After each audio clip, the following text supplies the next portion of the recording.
Crise en cascade, aurons-nous encore à manger à Abbé et Bastogne? Un cycle de rencontres, de visites, tables rondes pour questionner la capacité de nos territoires à nous nourrir. Demain vient d'être lancé. Notre survie alimentaire est en jeu. Notre invitée est Johanna Reikens de l'ASBL Nature Attitude. Bonjour Johanna. Bonjour Anne-Sophie.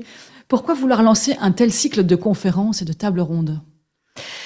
L'actualité, je crois, nous soutient pour le moment. Crise géopolitique, crise climatique, économique aussi.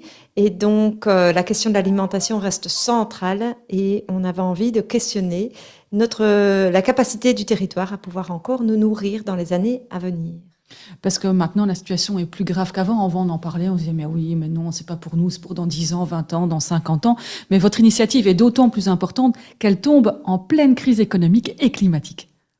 Oui, effectivement, et on peut même dire sanitaire, parce que je crois que la crise Covid nous a aussi aidé à prendre conscience des longues chaînes d'approvisionnement, que ce soit pour la farine ou pour d'autres produits alimentaires. Donc aujourd'hui, on peut remettre en question en tout cas la facilité d'accessibilité à l'alimentation.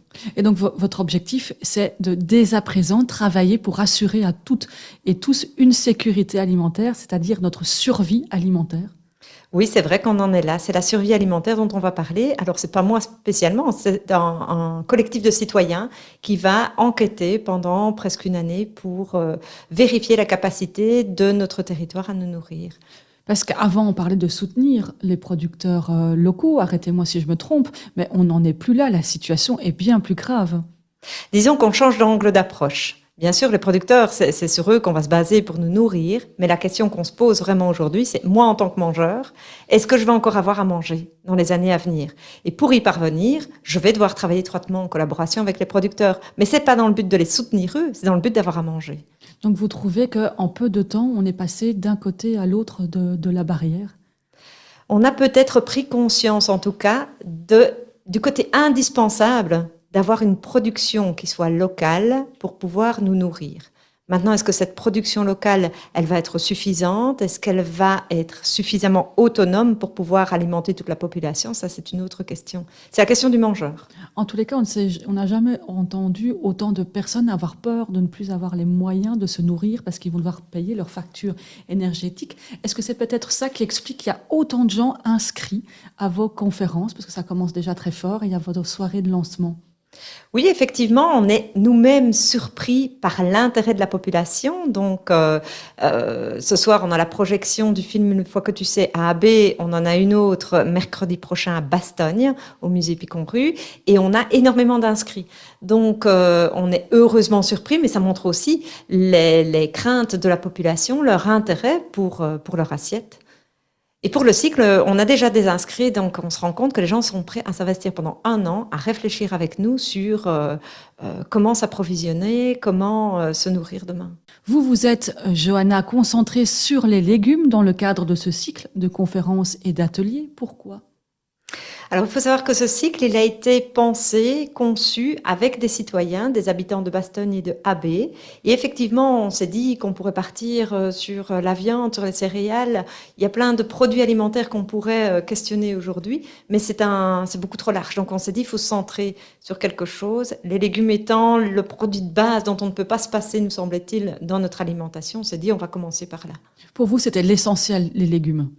Oui, c'est l'essentiel parce que on peut pas imaginer avoir une assiette, en tout cas se nourrir sans légumes demain. Alors, qui dit légumes dit aussi semences. Donc, un des exemples et des problèmes parmi d'autres que vous allez aborder, c'est la problématique des semences, parce que ça commence par là. Effectivement, on se dit, on a quand même pas mal de maraîchers sur notre territoire, donc a priori, on pourrait imaginer que c'est bon, tout est acquis.